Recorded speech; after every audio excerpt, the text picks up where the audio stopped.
Hello, and welcome to yet another episode of the Back to the TARDIS podcast, the podcast where we take a look at every single episode of the 2005 revival of BBC's Doctor Who. I'm Jeff. I'm Aurora. And I'm Lumine. And this week, we are discussing Series 9, episodes 11 and 12, Heaven Sent and Hellbent by Stephen Moffat, which together comprise the two-part finale for Series 9. Heaven Sent is obviously very well regarded. Heaven Sent, Hellbent a little bit less so. However, at least 2 out of 3 of us are very much willing to extol the virtues of Hellbent here on this podcast. And in general, we can agree that this is a very strong series finale. Yeah, I think we definitely had been holding off on just saying Hellbent was definitely good just because we didn't remember it too well, but rewatching it now, it's definitely oh yeah, this is a good episode. I think it's not as just absolutely clockwork, haha, as Heaven Sent. But there's an emotional core there, and I think the episode works even if it's not as tight and it's a little all over the place. I think it's fine. I think it's pretty good. Yeah. I've come around. I agree with some of the points. I guess you could say I'm the lay Reddit radical centrist of again. Yeah. Again. Back in the 70s, during the height of his arrogance and probably alcohol abuse, Tom Baker was very adamant about the fact that he didn't need a companion and he could just do the show by himself. And I've watched The Deadly Assassin, which is I think the episode where he does just do it by himself. I mean, there's more cast members in that than there is in this by a wide margin, but I've watched that, and from what I remember, I was not that impressed. So I don't know if he was actually right. This episode, however, does conclusively prove that Peter Capaldi can carry 50 minutes of television entirely by himself. Yeah. There's one scene with Jenna Louise Coleman as a Clara projection. It's 3 lines. Yeah. It's 3 lines. It barely counts as a scene. It's more of a moment, and the rest is him either acting off of the scenery around him or the corpse dream fear monster, whatever the fuck that is. It's genuinely impressive. Literally just a creature from nightmares. That's it.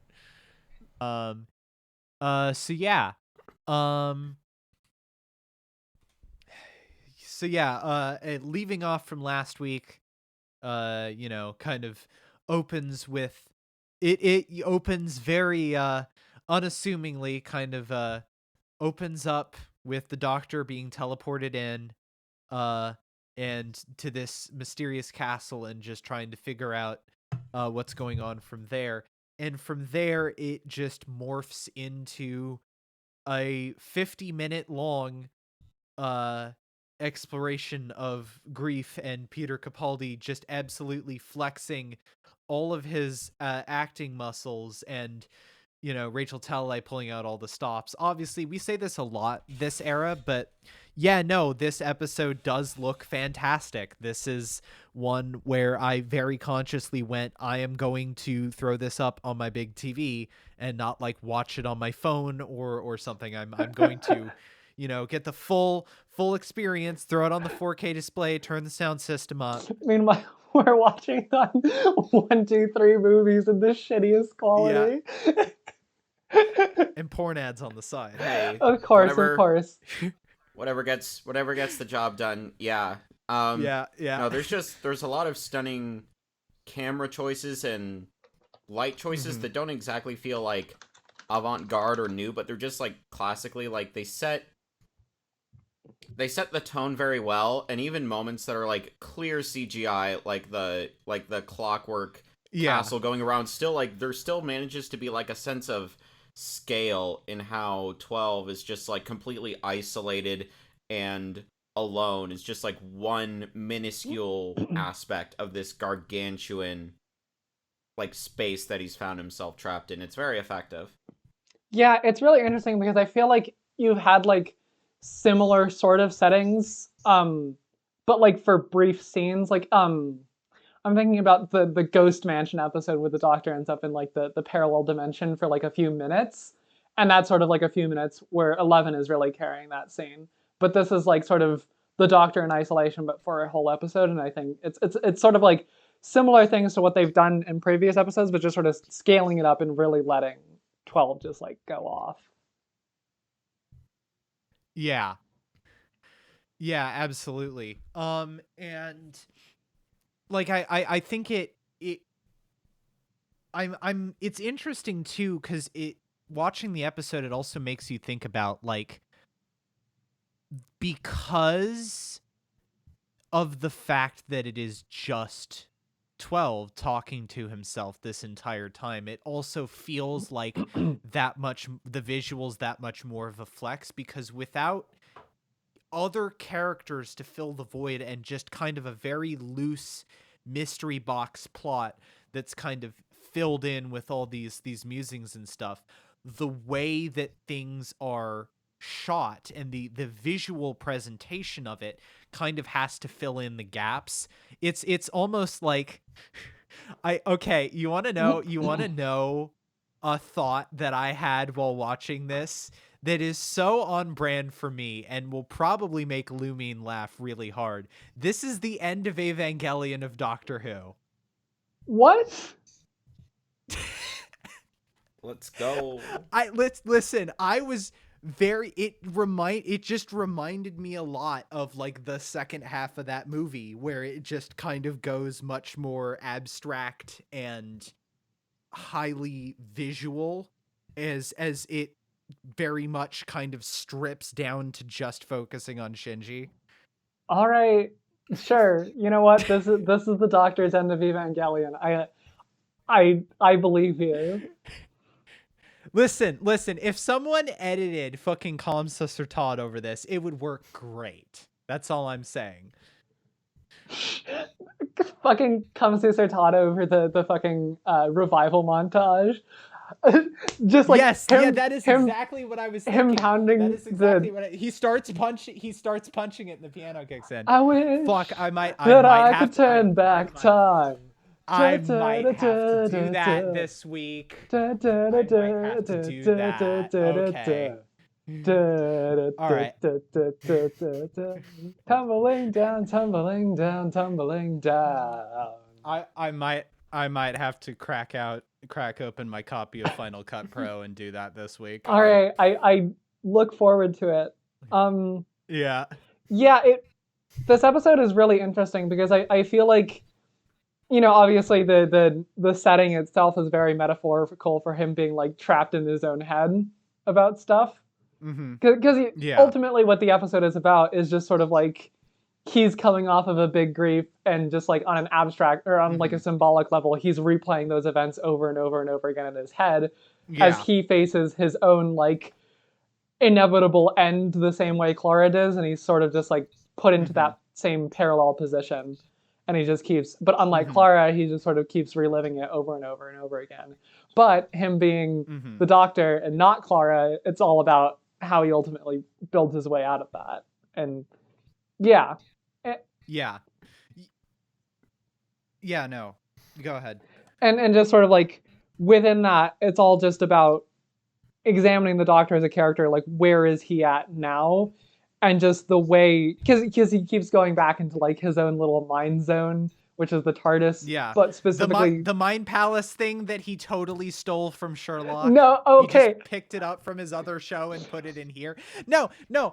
I will be real. I think it does work here, and I like it here. I believe my exact wording that I posted in this Discord is "fuck you, Stephen Moffat, for doing something good with the dumb Sherlock Mind Palace shit." Okay, but he does do something good with it. No, he does. I didn't know this was a Sherlock thing. I was watching these episodes with someone, and she was like, "Oh, like from Sherlock," and I was like, "Oh, I didn't know this was a Sherlock thing." I just thought, yeah, no, it's irrelevant. But yeah, no, and like specifically, I think it's important that the Mind Palace is obviously the TARDIS with Clara being there, And it's just sort of it gives the opportunity to have the Doctor like bounce off himself, and just the way he Yeah. has, you know, his Clara headmate running around for him to bounce off of. Yeah. It's so evocatively shot too, with her back to the camera the entire time until the very end. Yeah, Yeah. it's really interesting because the lighting, the colors, and sort of the cinematography in the Mind Palace, the TARDIS Mind Palace, is like very different from sort of the outside, and I think it just offers a different. It offers an interesting juxtaposition, is what I would say. Yeah. Yeah. It's also neat that like the juxtaposition of the storytelling, it's like there's never did I feel like the Doctor like constantly like expositing or talking about his feelings or his processes felt like contrived in any way. First of all, because like 12 is among the more rambly doctors in general, and second of all, he's like in that headspace literally in the Mind Palace where he's still talking to Clara, or at least that's how he like keeps himself sane processing all this information, is if he was just like on another adventure or in the TARDIS like talking it through with her. I think that's really like clever and useful, because you know, if this was done poorly, it could just come off as like, oh, they're just, you know, using the TARDIS set because that saves money and they already have it. But it's like never does that thought that's like so cynical and probably also true. Never does that cross your mind. I think one striking like the use of like Clara and just having her back to him and the chalkboard, that's great. But I remember this one shot so distinctly where he's like sort of he's starting to break down and realize the situation he's in, and the camera just slowly backs up as he's like alone in this massive space that, you know, you don't really normally think of the console room as that big, but he's just like one small part on the stairs, and he's like, you feel that aloneness with him. And that's, again, you know, props to Rachel Talalay for like communicating that at multiple times throughout the story, and never like being lazy's not the right word, but never being like content to be like, oh, okay, we've shown this enough. It's just like it's woven in through like every scene in the episode.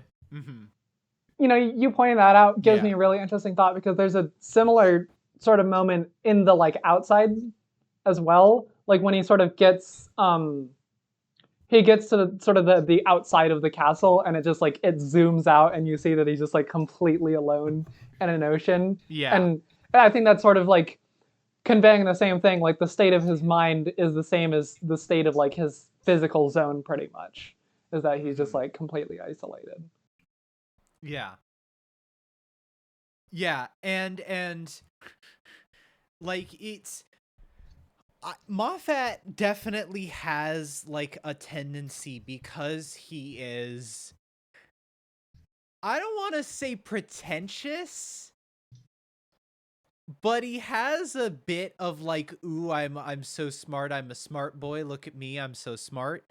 But like, and sometimes that's grating, but I feel like all the times that he does it here, it's better. Like the line that he has where the line that he has is the day you lose someone isn't the worst, at least you've got something to do, it's all the days they stay dead. Fucking kicks the ass to that stupid WandaVision quote. Oh, what is grief if not love persevering? Yeah. That was a terrible Paul Bettany impression. But yeah, no, going alongside of that, it hit me probably around the time when 12 is running around the castle and explaining like, I can get a maximum of 82 minutes. Like, yeah.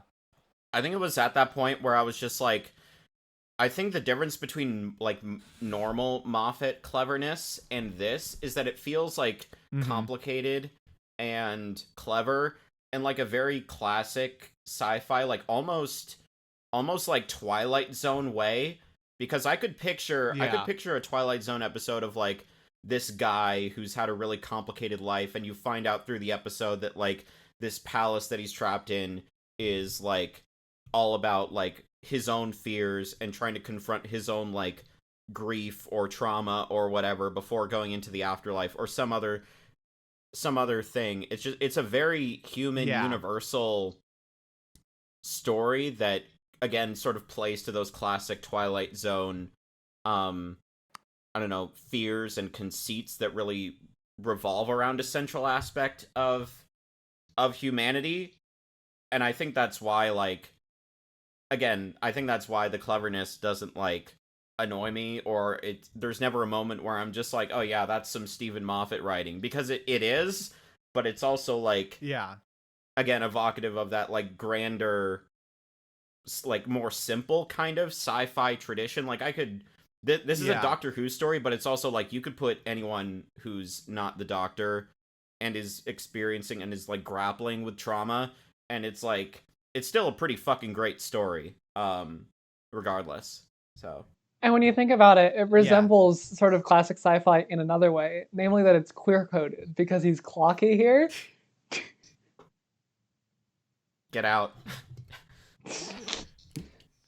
Oh, God. Oh, here comes the mic. Okay. I will say, I do think one...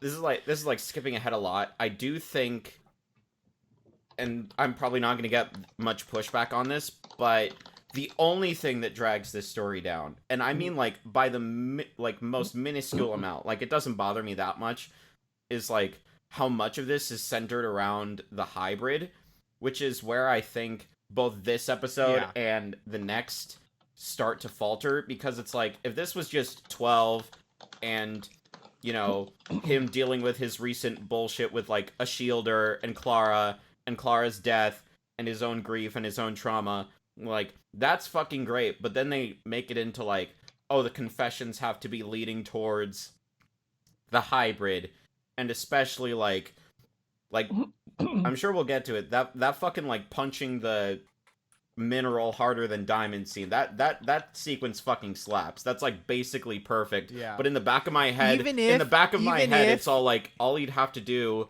is invent some bullshit about the hybrid, which in the end of Hellbent, we know that he was inventing, that he knew about it anyway. So I'm just like, stuff like that detracts from it, but it's a credit to the episode that it's so well done that I don't, like, in this instance, I don't even care. Because it's, like, it's so well fucking implemented. Like, everything else is doing all the legwork that the hybrid is just, like, coasting, and it's forgotten. I mean, he also, to be fair, like, he is one stubborn motherfucker. But yeah, no, there is also the thing that, like, this is absolutely, this is JXC tier nitpicking. But, like, the fact that he punches it instead of, like, hitting it with a shovel or something that would probably do more damage than his bare fucking fist. Like, he I didn't get have why it's his fist. Well, no, because he had a shovel earlier. You could have used that. He didn't know the diamond was there. Yeah. He got to the room and he was getting cornered. And it's dramatic. It's very dramatic. Yes, I understand. Yeah, and again, it's a great metaphor for, like, you know, trying and, like, grief, and everything works here. It's just, like, small things that it's just, like, and they're not even logical things like you would normally nitpick, like the time loop that he's basically on, about how the rooms keep resetting and each past version is, like, laying out the coat for the next one, or, you know, the shovel or whatever bullshit. It's like all that stuff is intact. It's like the one weakness is this one part of the episode that doesn't really even matter until the next episode, and then it doesn't. So yeah, there's very little, if anything, to nitpick here. I was kind of saving this for the end, but I guess I'll drop this. This is basically, like, the human nature family of blood, like, that quality tier for this era, to me. I think it's, like, the best we've had. Yeah, no, it is the best. At least of Capaldi, maybe with Smith combined. I'd have to think about that. No, this is the best. Okay. Yes, no. Matt Smith does have some really good close ones, but yes, no, this is still better than all of the ones that I would consider Matt Smith's best. What I find really interesting about this episode's pacing is, like, it's about like a 50-minute episode, I think. And I think around like the 35-minute mark is when he comes up to the diamond wall. Like, which is really... Is it? It's right around then, I think. It's like somewhere between... It's somewhere in there. I'm not sure exactly. I remember it might be just... That might just be when he finds room 12 or something. I don't know. It's somewhere around there. I remember that. And just like... Because there's more after that point than you expect, than in retrospect you think there is. Yeah. Like, I definitely thought it was going to come later in the episode, which would probably make the earlier part drag a little bit, because there's only so much he... Oh, yeah, no, I see, because he... I don't know if 35, maybe not, but like it's a good 10 minutes or so before the end. it's in the third act, but not where you would expect something like that to be in the third act. Yeah. And the really interesting is because like protracted, he has the scenes before he turns the teleporter back on. Yeah, no, because he gets up to it, and then there's sort of like a moment of pause and like a couple internal exchanges and stuff about it. And then, the montage is actually a lot longer than you think too. I think that's probably one of the most impressive part of the episodes to me, because like you don't really expect a montage to go on that long and be entertaining, but they really pace it well. Like they just sort of like ease you into it and then just like keep you going and going and going. But yeah, and just like I really think the like crawl to the teleporter is a good length too, because it really gives you a sense of like he is just agonizing his way there. And then that is surprisly gory for Doctor Who. Yeah, it is. Like half it of looks his face really is close fucking to like charred. Yeah, no, he looks like Dark Knight Two-Face. Which is like that's surprisingly far for Doctor Who. Yeah. That's got some teeth to it. No, it's at that moment where you realize like all these Chekhov's guns are like coming together. You're finally getting the armory together. Shut the fuck up. I don't know what that analogy is, but it's like it's all I don't know. I don't know either. It's when you finally get the heist crew together and they all say, "You son of a bitch, I'm in." Exactly. Obviously. But that whole montage that follows, it's like it's impressive how well they balance like the sheer like dread and like how long this is taking, but also like making it hopeful too. And again, it's like it's very adult and mature on like how you deal with like living with trauma all those days after that they stay dead, because there's going to be plenty of days when you're flat on your ass, or you feel like you're punching diamond, or you feel like this fear dream monster is burning your face off, but eventually you make a breakthrough, and it's like that's fucking awesome. And the story is so the story could be so cheesy, but like it's I don't care. It's so good. Yeah. Even if what he's going to do in the end once he gets out of there is not the best. not a little bit of a heated Gaber moment on his part. Just anyways, brief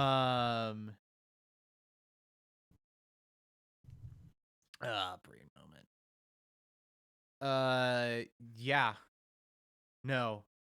And just the like it's understandable, because yes, it's this huge wall. It would be crazy to think that he'd get through it any further, but like they really managed to make it land with just the continual anti-upping of like, like thousands of years to hundreds of thousands to millions of years to over, like I think the final count that they say in Hellbent is like 4.6 billion years, which is I think longer than I'm not the most versed in this, but I think is potentially longer than this planet has existed. Earth is about 4.5 billion years old. It's about the same age.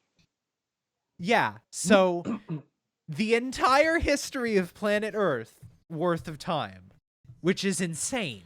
Yeah, it manages something that a lot of fiction doesn't because like sci-fi and fantasy shit especially loves to deal with like 10,000 years ago, and writers, a lot of them don't really get the scale of what that means about how much has human civilization substantively changed, and it's less than a million years old. So to be like 10 billion, but no, it really feels, with the conceit of how time is passing and the analogy for what like the Doctor is practically and emotionally going through, it lands. And it makes the montage, even though it's like quick, obviously, it still makes you feel like you've earned that time, because again, there's so many, it sticks to those points where he's like barely made any progress, or he hasn't made it at all.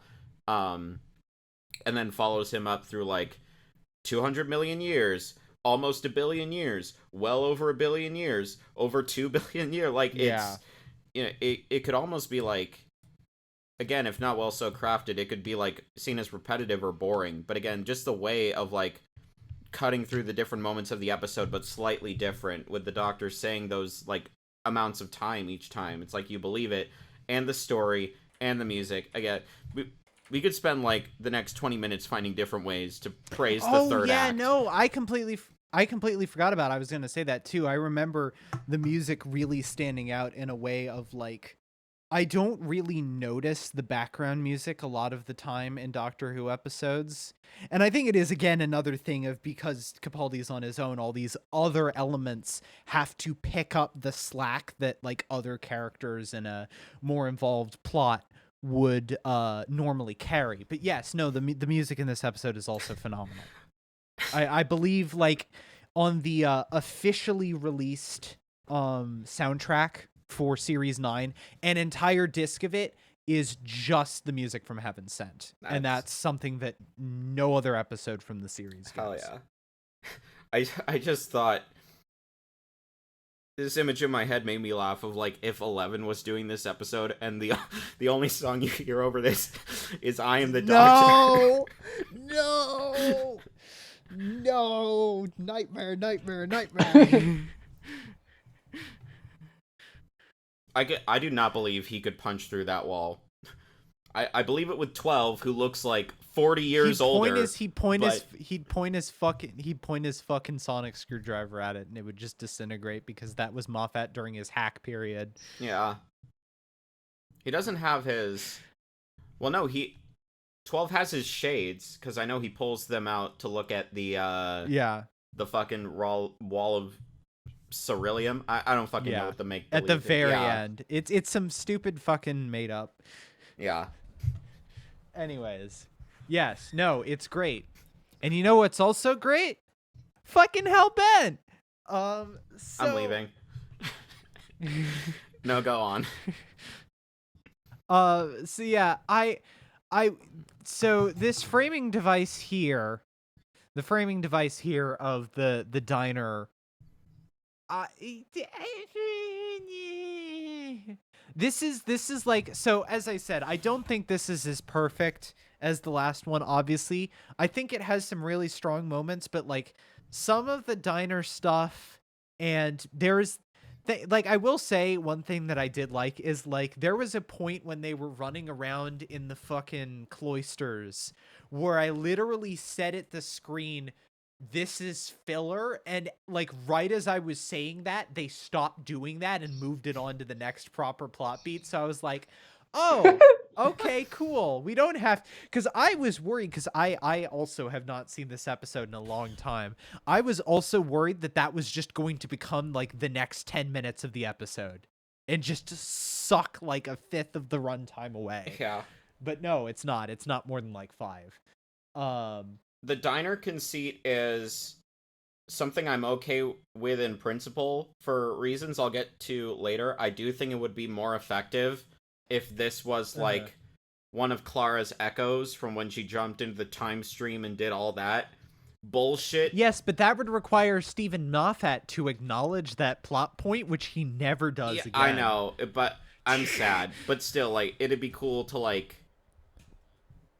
I don't that would also kind of create some problems because she could be like, oh, my name is Clara, and then you get, or I don't know, have her have a different name. I don't fucking know, but it would be interesting to me if like there was an element of like where both of them didn't know each other, because Clara clearly does, and the mystery that's supposed to evoke at the beginning is why that is. And then we don't have to deal with the one bum note of the conclusion, but we'll get there later.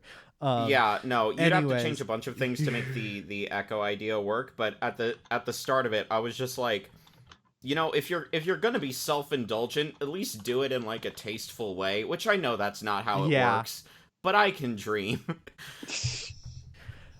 That being said, that cherry red SG with the vibrato arm that he has for a guitar in this episode instead of his usual, I think it's like a Yamaha. That's bitchin'. That's great. In fact, I think I literally have the promotional image. I think, well, actually not anymore because I changed out, but before I started using a wallpaper engine on my PC, one of the computer wallpapers that I'd have rotating through is the promotional image, which is him with the sunglasses and the all black and the SG standing in front of like the great city of Gallifrey. That is pretty hard. Because that is an image that goes hard. I will say I like the diner. This might just be us being Moffat dick riders. But I think it's always nice. It's fine, I'm an RTD dick rider. When bits of the MCU, that is the Moffat cinematic universe, come back into play. So yeah, I mean, if this was RTD doing it, I'd soy face. So you're like, I gotta hand it to a fellow dick rider. Okay. Yeah, I'm Dick rider to dick rider. I respect the fanboying. I'm not gay because in the Greek sense of the word, you're not gay if you top. So, sorry gamers. Again, another nitpick. This doesn't matter, but it's just like, okay, so if you were here with Amy and Rory, was that Clara's TARDIS that time, or was it a real? No, but it couldn't have been. No, it's just supposed to be a replica. Yeah, I think. It was. It's just them hand waving that they're reusing the set. Yeah, probably. I don't know why they would still have that set. Maybe another show is using it. I have no goddamn idea. Doctor Who experience, maybe. Yeah, could be. Yeah, I don't know. The framing device of going through Clara with the diner is interesting. Ultimately, I don't think it really adds much until the very end. So you kind of have to wait for it to have like an impact on the framing of the story, but it's serviceable. I didn't hate when we cut back to it. Yeah. Yeah, absolutely. Yeah. Now, and we move into the first kind of chunk of this episode here, which I usually, take a poke around at some reviews of the time and see what people thought.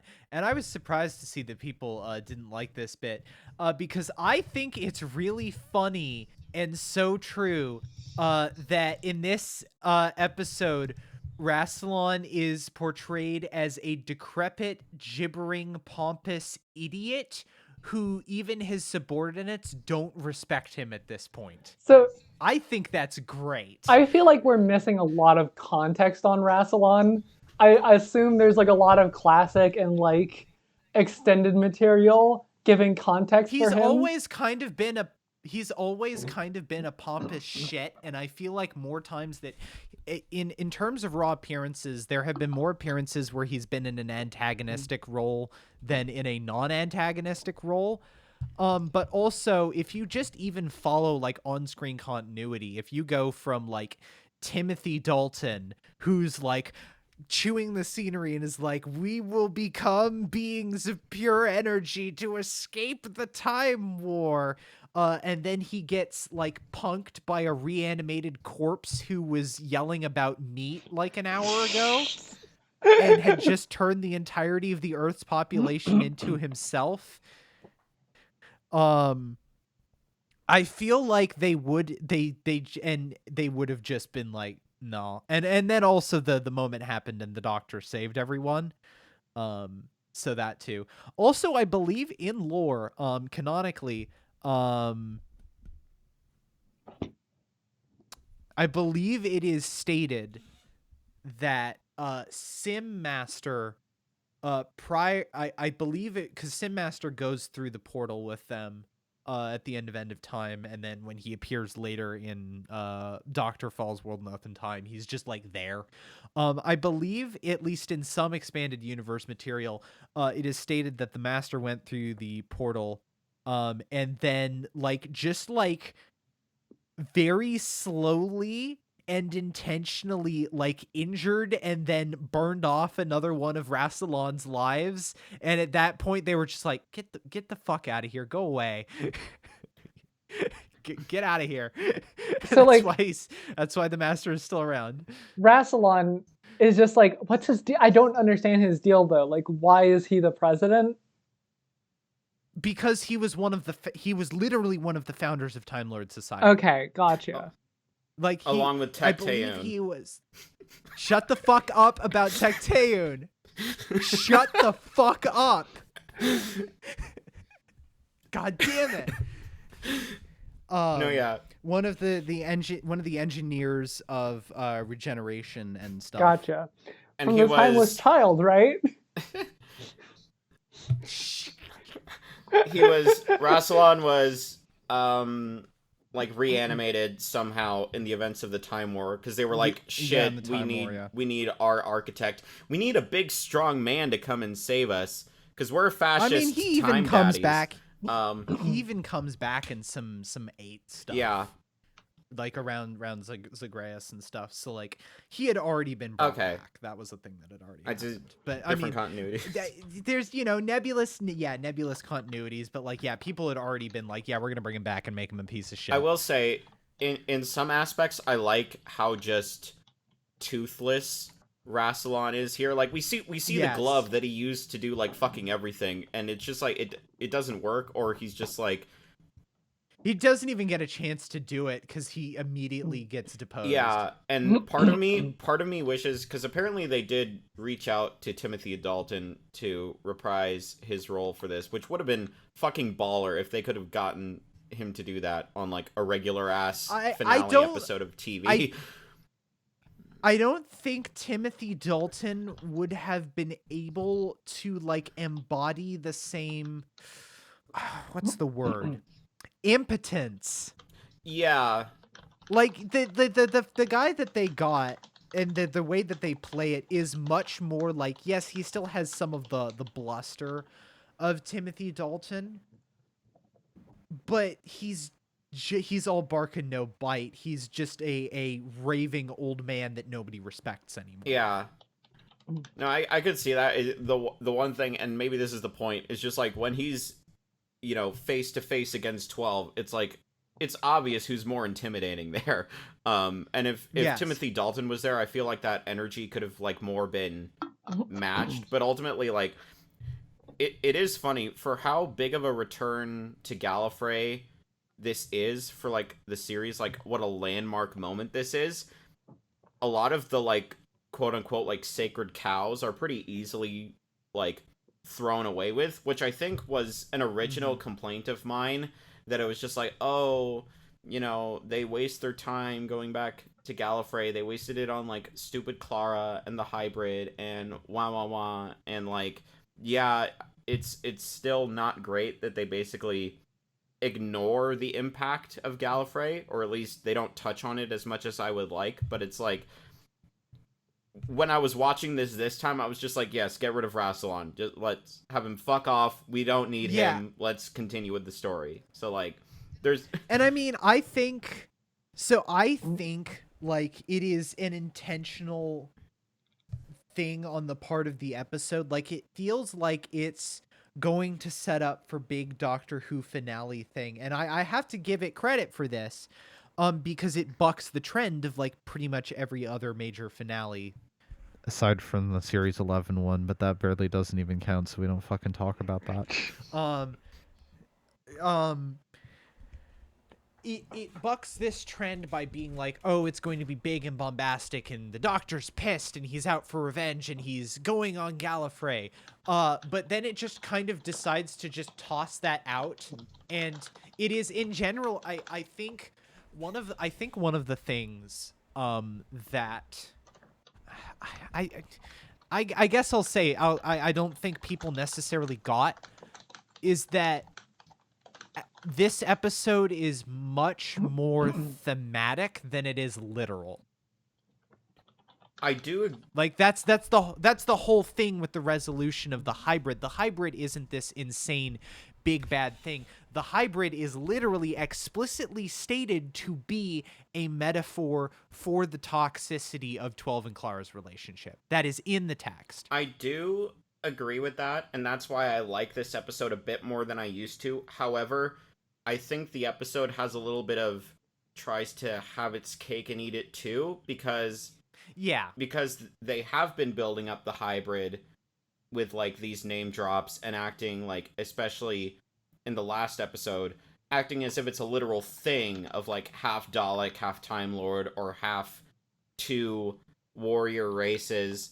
And it's just like, I would be more forgiving and more like all in on the metaphor if they didn't try so hard to build it up like it's not. Yeah. Which is they went a little bit too hard on it. Yeah, which is my main problem, because to me it's like, you can have the metaphor or the plot point, the themes, whatever, of like Clara and 12's relationship becoming like too toxic. You don't have to create like a 5-star SAT vocab word for that. It's just, it's different things. It's like, I don't know, if Torchwood ended up being like a metaphor for like how dangerous Ten and Rose are together when they're horny, like I would have been like, okay, I guess you could do that. Sparks fly. It's like, I guess you could do that, but why not just do the thing? Is kind of my position on it. But I do like how when the it's not completely done away with, because there's still that stupid like end scene with me, but it's almost like as soon as the Doctor gets to the extraction chamber and gets Clara, he drops the pretense that the hybrid is something important to worry about. Like, that's gone for most of it until that one scene at the very end, and I do give the episode some credit for that, just not all the credit, because again, this has been like a series long build up or like attempted build up. And also, I will admit, I have no problem with like the first like 15 minutes of this episode just being the Doctor like refusing to give like soldiers or politicians any time of day. Just like we're turning back around and being like, nah, just going and sit. Like, that's great. I have zero complaints about that. That's great. Absolutely none.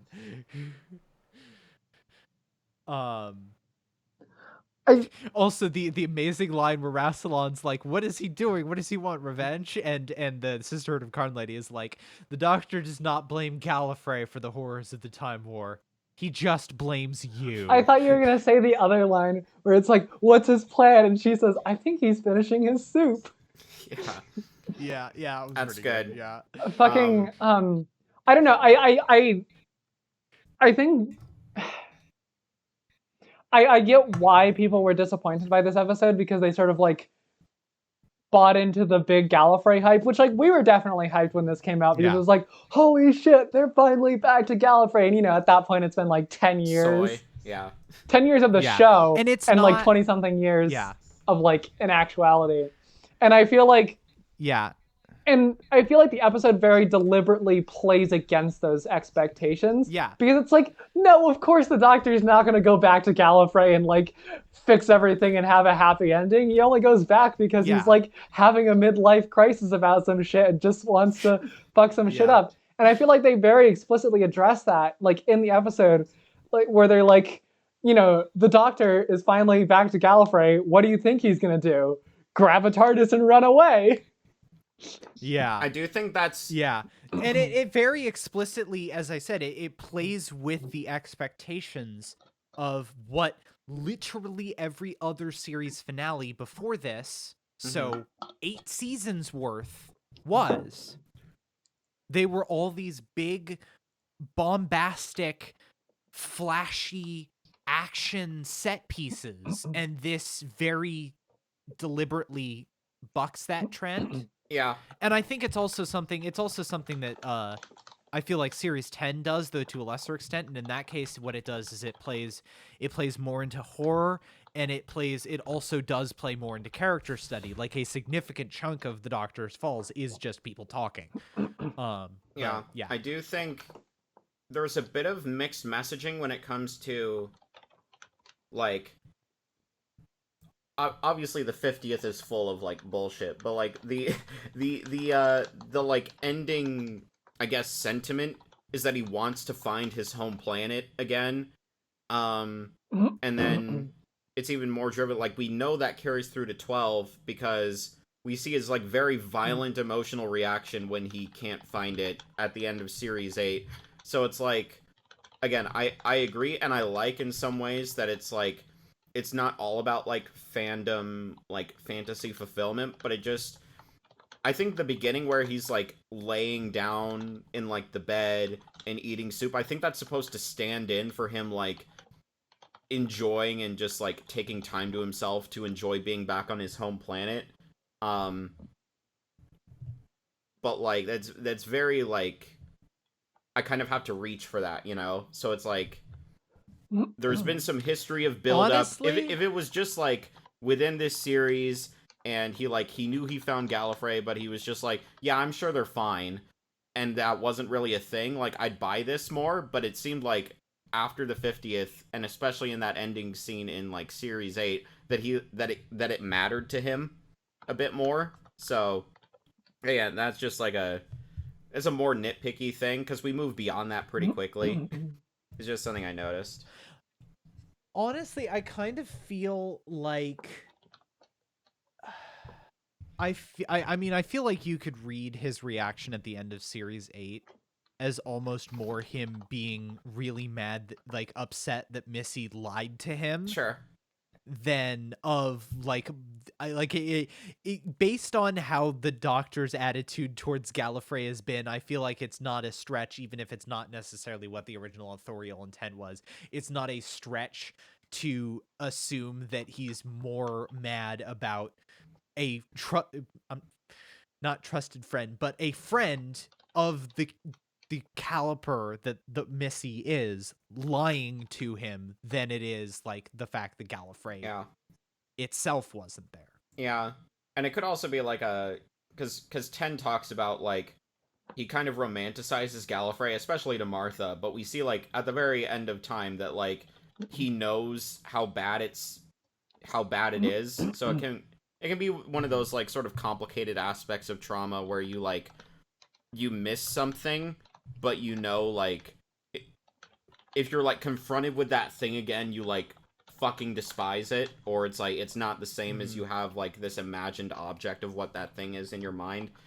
Again, we're really getting into the weeds here of, like, the Doctor's motivations with Gallifrey. It's just... And also, they trapped him in a torture chamber for 4.6 billion years. So that could... I'd be kind of pissed at my hometown if they did that to me, too. Yeah. Welcome to Ohio!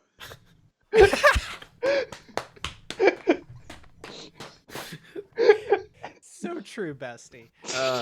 God.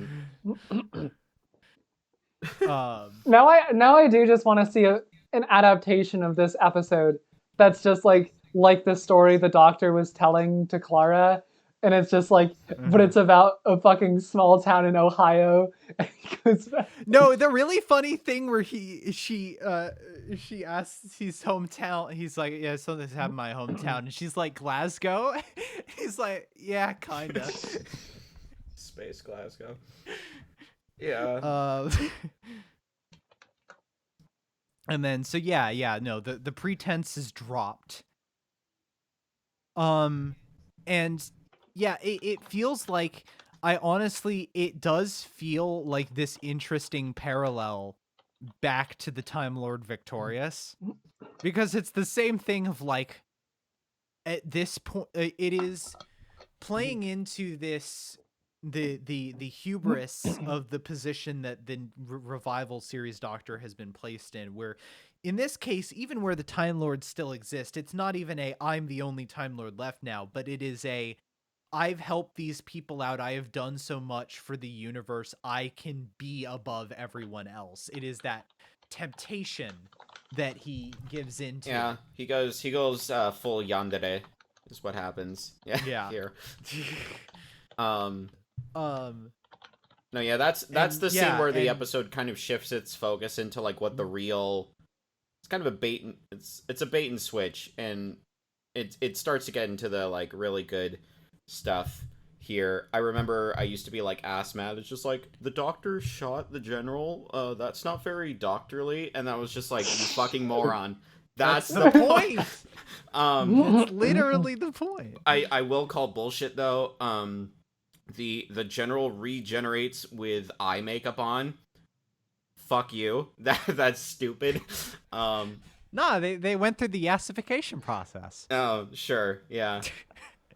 Wait, when you think about it, that was her 11th regeneration. Jodie, so it's basically the same as Matt Smith coming out. Did they say it was her 11th? Yeah, because oh no, wait, he said what regeneration, and he said 10th. I assume that meant that he was currently on his 10th, and so then he was regenerating to his 11th, which would be it's his Matt Smith. Yeah. So it's like the 11th is the yassification regeneration. I'm playing off your joke here.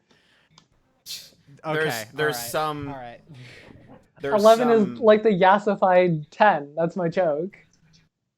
I also remember. Actually, correct. God damn it. Here's some Reddit gold for that one, mate. But wholesome Keanu Chungus. I remember in this era, I was kind of in my like classical liberal, like thinking Dave Rubin was a smart person phase. Oh, I know. Yeah, I remember that. That was cringe. I know. That was cringe, man. I fucking know that now. But I remember like reacting with cringe at the whole like, oh, my first regeneration as a man, how do you deal with all that ego? And I was just that is a little cringe. It's a little, I think it's a little bit here's cringe. Here's the thing. Yeah, it's because it's Moffat. It's because it's Moffat writing it. It would depending on if it was a woman writing it, depending on the woman, it would be like less cringe. But because it's Moffat, it's like, dude, you're a 40-year-old cishet man. Shut the fuck up. But yeah, I remember, I think at the time, I was like, oh, you know, the woke liberal, blah, blah, blah. Yeah, baby brain, neoconservative bullshit. But now I've gone far enough left that I can still hate liberal identity politics, and isn't that the best character arc ever? But yeah, it was, and again, it's just like this episode, to bring it somewhat on topic, it's like there's great moments of like Clara realizing she's dead or like frozen, and then there's just like my main problem with Hellbent in a nutshell is that there's just like it's intermittent like cringe all throughout. Like every time I'm enjoying myself and like really sinking my teeth into it, and I want to, because Heaven Sent was, you know, fucking Kino Pogger swag S tier bullshit. And then this is this. So it's like, okay, great. Clara and 12. We're going to get some really good character meat here. And then a scene of the general who's now a woman. And we have to comment on the fact that she's now a woman, I guess. Sure. Yeah. I mean, like, so it's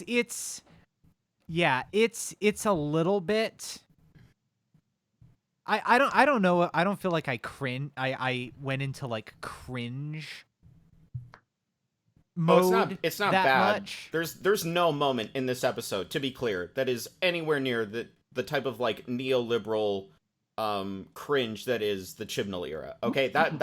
Those levels of cringe do not exist in this era, but it's just like small moments that like sort of like take me out, like, oh, okay. And then we keep going. So it's weird. Yeah. Okay. So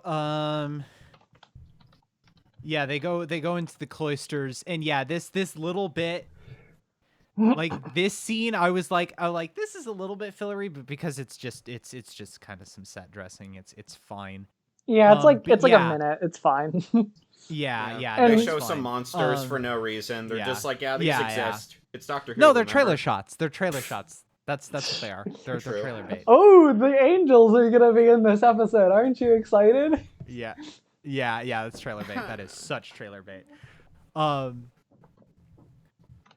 yeah, no, but it really starts to get into the meat here, where they're trying to escape, and she's like, "Wait, so how long were you in there?" And he goes like, "Yeah, 4.6 billion." And she just is like, "Why the fuck did you do that?" What is wrong with you? You could have just made up some shit and gotten out. Yeah.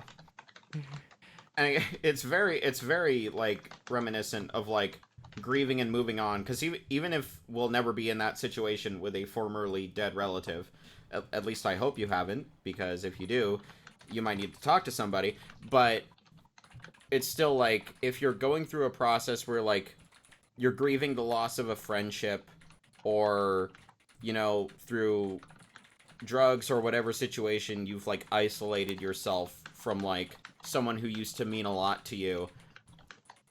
And I've been in this situation where you like beat yourself up over it, and you come back, and to them it's like, obviously they haven't died, but they're, the reaction more often than not is just like, you didn't move on? Why were you in this cycle for so long? Like, what the fuck, bro?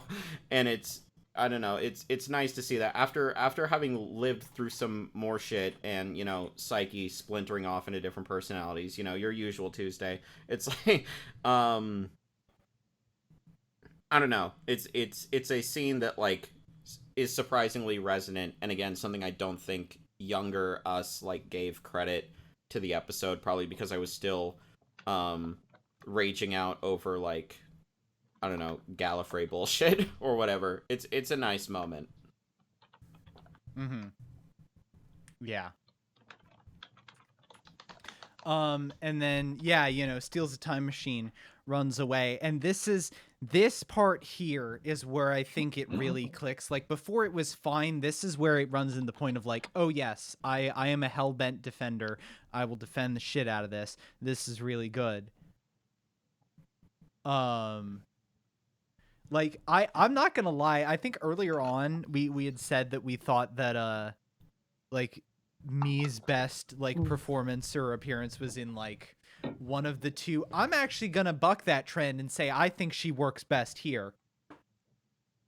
Even if, yeah, no, I like how she's used here, where she admittedly, yes, she is just used to be the person to talk about how the Doctor fucked up, but I don't mind it, and I think the banter between these two immortals works really well, especially because the implication is that she didn't like hop a time machine, she took the long way around too. Yeah. No, I think aside from like the hybrid dialogue, and it's very awkward where they're just like, I have a theory. Well, I have another theory. And then Mii's like, well, I have another theory. A game theory. And then it, devolves from there. But no, yeah, it's good. I think it's a nitpick. I don't really like what the character is wearing, but I also like really don't care. Yeah, I would say it's her best performance, and she finally feels definitively on 12's level. And I do think, as shitty as it is that she's not the one to fully convince him that he's on the wrong path. Like, he's acknowledged it, but he's already like, I've screwed up, but don't worry, I'm gonna Donna 2.0 this bitch. It's fine. Yeah. Yeah, no, and he literally just goes like, yeah, I've done it before, I'll do it again. And she's like, wait, no, what the fuck? That's really fucked up. Yeah, but like, and I think it is, I like, as I said, I think this also works very well as kind of a look back at that and going like, actually, no, that's really fucked up. And it being the doctor's turn to forget this time. Yeah. I'll have more to say about that, but yeah, the scene between them two, barring the like hybrid theory crafting on their YouTube channel, is fine. Yeah. Yeah, I still think the hybrid stuff is kind of dumb. I don't know, because like the whole thing is like, no, it's supposed to like stand on the ruins of Gallifrey or whatever, but they just kind of like get rid of some elites and then fuck off. I mean, apparently there's... Well, I mean, so here's the thing, right? I think the entire point is that they were making a fuss about ultimately not very much. But yes, no, I don't think the episode necessarily does the best job of communicating that. It does, I think, properly and well communicate that in actuality, the hybrid is a metaphor for the toxicity of 12 and Clara's relationship. But I don't think it properly shows or qualifies elsewhere that the Time Lords were really silly for getting so fucking worked up about this, which is, I think, ultimately the other point of like this they were getting their panties in a twist over nothing. Yeah, I do think that's correct commentary that can be like, I mean, even fucking Harry Potter tried to do this with like, the only reason Voldemort created Harry Potter is because he heard the prophecy about someone who would destroy him, like basically making the plan come to fruition. Why did you have to bring J.K. Rowling into this? Why did you have to do it? It's not in my contract. We were having a good time. We were having a good time. Don't worry, I have a Chibnall reference when for you think later. about it, Rassilon is kind of a Slytherin. Shut the fuck up. I would not go that far. My point beating is, me to death against a rock. I think there isn't enough commentary. Again, it's like that double-edged sword. It's just like they're clearly focusing on the thematic side of like the interpersonal like 12 Clara thing, and there's not any really given to like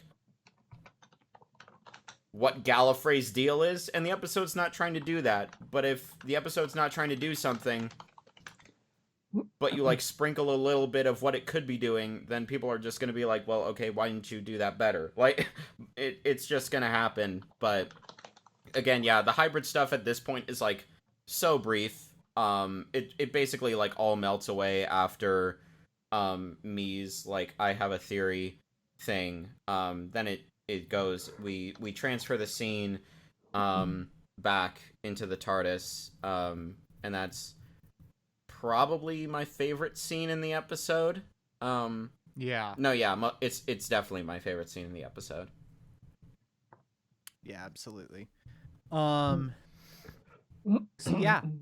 And then yeah, the Doctor eventually is revealed that he's the ones that forgets, and they move on to this last bit here. And so here's the thing. Clara and Ashildr set off to explore the universe and probably, let's be real here, be gay, do crimes. Yeah, they were scissors. Yeah. They fuck. They crazy fuck. Yeah. And then so here's the thing. Clara doesn't go back to die on screen. She does do it at some point, and she shows up in Twice Upon a Time through the memory project or whatever, showing that she did eventually do it. No, she doesn't go back to die on screen. It happens entirely off screen. Yeah. But this is her last appearance. Which again, yeah. But like remember that happen. What? Do we have either you are Do we have you might fake be misremembering. memories? You might be misremembering because she shows up Systems in Twice fake Upon a Time memories? at the very that end. never happens. But yeah. Wait, what's Twice Upon a Time again? That's the one with the like 12's final episode with one and Bill and Nardole, where it's like you run into the project that's like got that like We haven't seen that I episode. don't know is Oh, well. okay, yeah. Then yeah, no, you completely made that up. She doesn't go back to die on screen.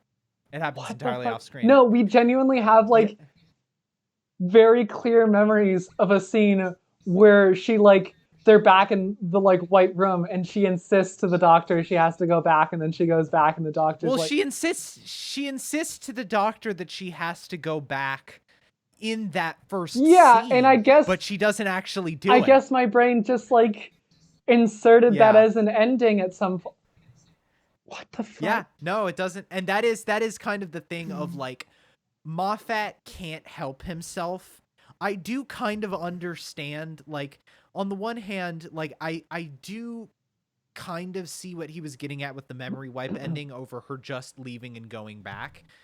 And I think it works well as a kind of this, for the nature of the relationship, that neither of them know which one it's going to be until the end.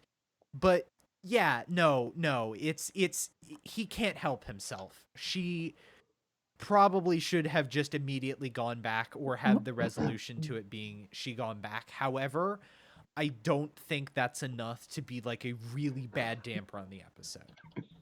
Like, it's a problem, but it doesn't like completely No, kill like the I like episode this for me. ending. I was genuinely just like I love this ending. I was just shocked Yeah. because I remembered her going back. Like we have a very clear memory of this, and it's just, oh boy, It feels, memory's a bitch. It feels very like, again, it's being too self-indulgent. It felt like the ending where Clara and me, you know, keep the TARDIS and get it stuck as an Americana diner and be gay, do crime. That feels like an AO3 fix-it fic to me. And not that I don't enjoy characters being gay and doing crime, but it undercuts what the lesson, I think, is supposed to be of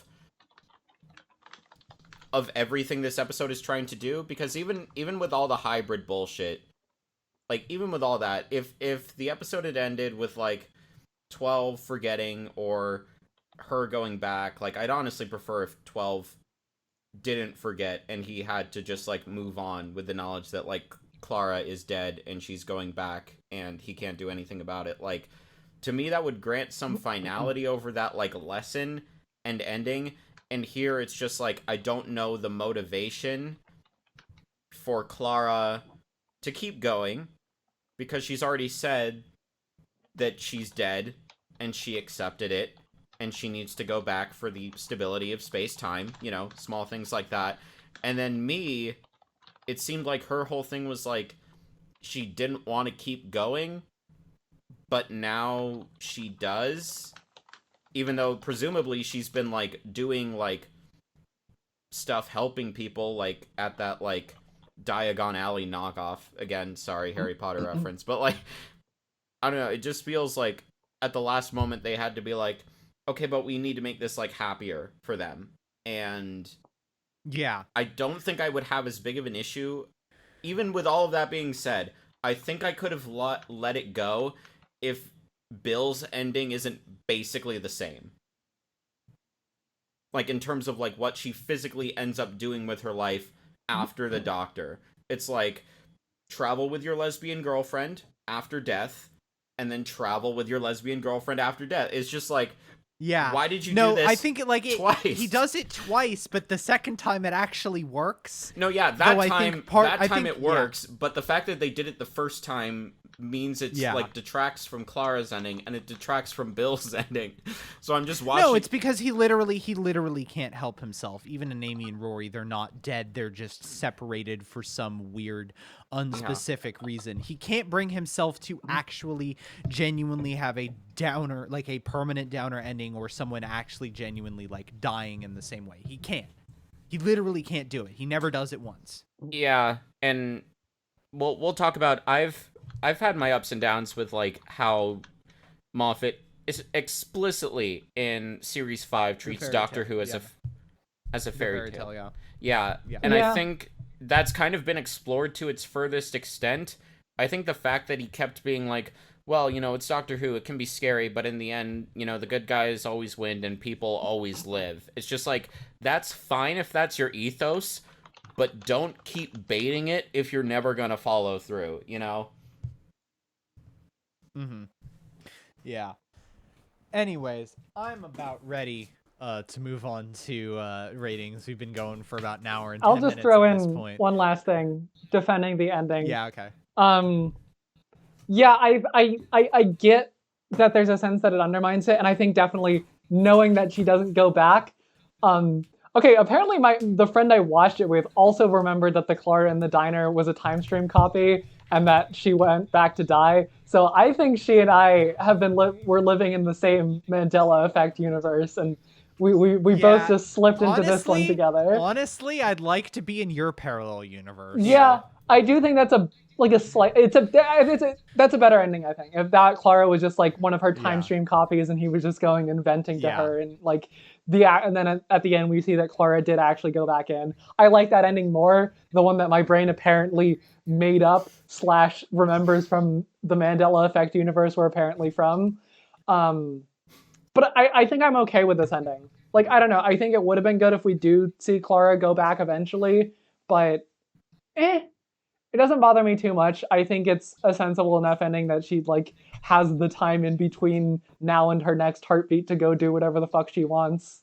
And she doesn't get to be with the Doctor, so it's a fitting enough resolution, I think. And me sort of gets her ending too, so whatever. Like, it's not like the best ending, I think, but it's just sort of like it works. And I don't think it totally ruins the rest of the episode for me or any of Clara's arc, really. Yeah. So over time, I like to keep a running tally of things that the Timeless Child retroactively ruins. Fuck. So the fact that I'm thinking right now, it's just like, fucking imagine if the master, Dewan Master, has his like hissy fit that he's no longer mommy's special boy or whatever. And then he destroys Gallifrey, and it's just like, and Clara's finally like, okay, time to go back to my time stream and the extraction room, and everything is just in fucking ruins. And she's like, oh no, I went too long. I took the longest way around. Oh no. And obviously she went back before that happened, or the Timeless Child isn't canon. Take your pick. The Timeless Child is not canon. But I will, and another thing I will say, there's in this episode, this is the last thing I'll say before we get to ratings. In this episode, the mother, like, superior or whatever the fuck her title is of the Sisterhood of Karn calls the Doctor boy, and I would just like to think this is a trend of Doctor Who showrunners, starting with RTD, being like, could this character be his mom, or could this character be his mom? And Moffat basically said, like, yeah, if you can assume it's the same person from End of Time if you want to, sure, whatever. Yeah, and then but no, Chad Chris Chibnall coming in and saying no, Tech Taeun is the Doctor's adopted mom. So I don't get. I don't have to be burdened with this knowledge. I don't have to know. I don't know. Yeah. One day, living out. It's coming for you. I am living. Yeah, no, we're freest we're life. Gonna have to watch it. We're gonna have to watch it for the podcast. No, we're not. We said we're not fucking doing Chibnall. We're not fucking doing Chibnall. No. We're not doing in-depth Chibnall, but we're going to do a little bit of it. Oh my just God. like his best and worst, i.e., mainly his worst. Yeah, his adequate and his worst. All right. We gotta wrap this up. Okay. All right. Yeah, no, I think it was high past time that they finally tried to like do something different with series finales. Some people may think it didn't necessarily work out here. I think even with a slightly dodgier second part, it still works out great. I'd still give this like I feel like I can't quite give it an S, and that would be reserved for next season finale, but I can at the very least give it like a solid A+. It's really solid. Yeah. I don't know. I think normally we rate we kind of rate stories together. I'm gonna break this rule just because like Hellbent deserves the fucking not Hellbent. Maybe to you. Heaven Sent deserves the fucking 10 out of 10. It is absolutely masterful TV, works as a Doctor Who episode, works as a general like sci-fi like Twilight Zone era commentary and exploration of trauma and grief. Hellbent is also there, but no, it's pretty damn good. It stumbles in some areas, but overall, I had an entertaining and somewhat emotionally fulfilling time. I'd probably give Hellbent a let's say like a solid 8 out of 10. Yeah, I would. I mean, Heaven Sent. Yeah, it's an absolute clockwork. It's the third time I've made that joke, but I'm gonna keep making it. It's really good, and I love it. Yeah, I mean, it's just an easy 10 out of 10. It's just so tight. It's so well put together, and I would say Hellbent is like, it's pretty good. It's the ending's a little weird apparently in this Mandela timeline, but I think the episode as a whole still works. It's good. I liked the story. I liked the emotional beats throughout it. I don't think the ending ruins it. The ending is weird. I like my ending more, where we learn that the Clara in the diner is one of her time stream copies that the Doctor was just venting to, and then we see that Clara goes back and dies, and he has to deal with that. But whatever. I think that version would maybe be more of like an 8.25, and this version is like a 7.5. So, just saying, my brain wrote a better episode than this without me knowing. Yeah, the end. Yep. All right. Yeah. So next week we will be discussing Husband's River Song, which I'm very excited about because that's one of my favorites. But until then, you can follow the podcast on Twitter at B2TARDISPod. You can support us on Patreon for a number of benefits, such as early access to episodes, the ability to listen in live to episodes during recorded, and potentially even the ability to guest star upon an episode of your choosing. I'm Geoff. You can follow me on Twitter at WheatleyDL. I'm the hybrid, guys. It's me. Otherwise known as a Switch. You can follow me on Twitter at Ahura Borealis. I've changed it. Oh my god. Oh, okay. All right. I'm Lumine. You unfortunately cannot follow me on Twitter again because I am permanently banned. Oh no. They got you. Yeah, we forgot to censor tranny. Oh dear. All right. Yeah. 1984. All right. And we will see you all next week.